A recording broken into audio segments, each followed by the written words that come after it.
What's up guys, I'm back again with a brand new tutorial. Today I'm going to show you how to get a modded version of Avatar World.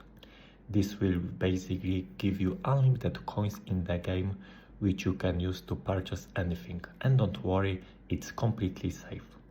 I have a bunch of options right there, such as unlock all plays and characters, all packs unlock, and much more.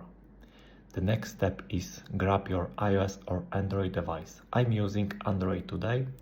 Once you are on your device, make sure you are already have Avatar World installed and fully updated in your device.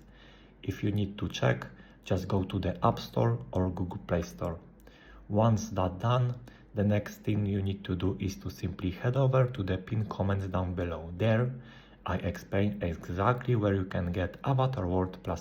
So, just head over to the pinned comments, leave a like if this method worked for you at the end, and that's it. See you in the next video.